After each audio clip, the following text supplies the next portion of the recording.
Subconscious mind Hindi में हम इसे अवचेतन मन कहते हैं। उपचेतन मन है क्या?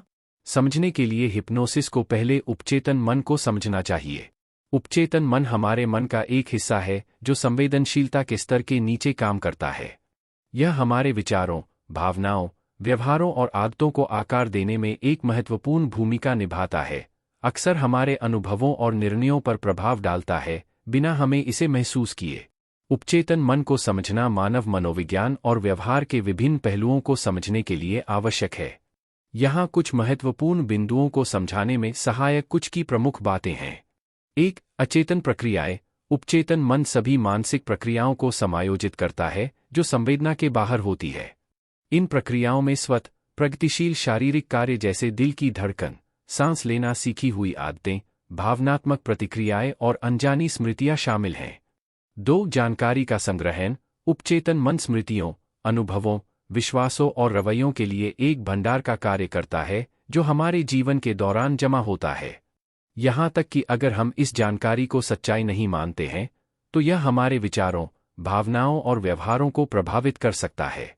3. भावनात्मक प्रसंस्करण। उपचेतन मन भावनाओं के साथ गहरा जुड़ा है। यह भावनात्मक स्मृतियों और संबंधों को भंडारित करता है, विभिन्न प्रेरकों के प्रति हमारे भावनात्मक प्रतिक्रियाओं को आकार देता है।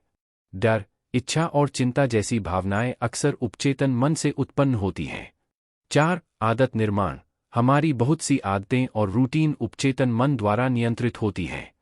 अभ्यास और पुनरावृत्ति के माध्यम से आदतें स्वतः चालित और हमारे उपचेतन मन में उन्हें अटका देती हैं, जिससे उन्हें बिना चेतना के परिवर्तित करना मुश्किल हो जाता है। 5. रचनात्मक समस्या समाधान। उपचेतन मन रचनात्मक सोच और समस्या समाधान में भी शामिल है। यह संग्रहित जानकारी पर आधारित नई विचारों और जिज्ञासात्मक विचारों को उत्पन्न करने की क्षमता रखता है, जिससे जीवंतिक स्थितियों के लिए कनेक्शन बनाने में सहायक होता है। 6. व्यवहार पर प्रभाव।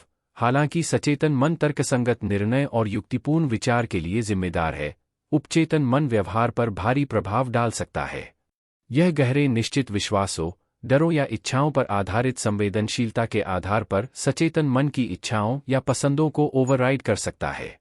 7. सचेतन मन के साथ संचार।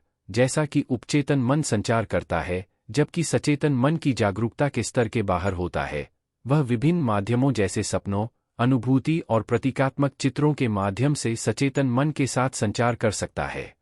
उपचेतन मन को समझने से मानव व्यवहार, प्रेरणा और व्यक्तिगत विकास के विभिन्न पहलुओं में मूल्यवान परिप्रेक्ष्य प्राप्त हो सकता है।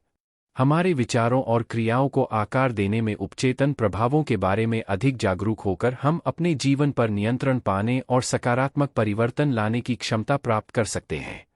विभिन्न तकनीकें जैसे कि हिप्नोसिस, ध्यान और मनोचिकित्सा अक्सर व्यक्तिगत विकास और चिकित्सा के लिए उपचेतन मन को अन्वेषण और उसके साथ काम करने के लिए प्रयुक्त किया जाता है। यदि आप हिप्नोथेरेपी की पूरी शक्ति को समझना चाहते हैं, तो उपचेतन मन को समझना अत्यंत आवश्यक है। अगर आप वीडियो से ज्ञान प्राप्त करना और लाभान्वित होना चाहते हैं, तो चैनल को लाइक, सब्सक्राइब और कमेंट करना न भूलें।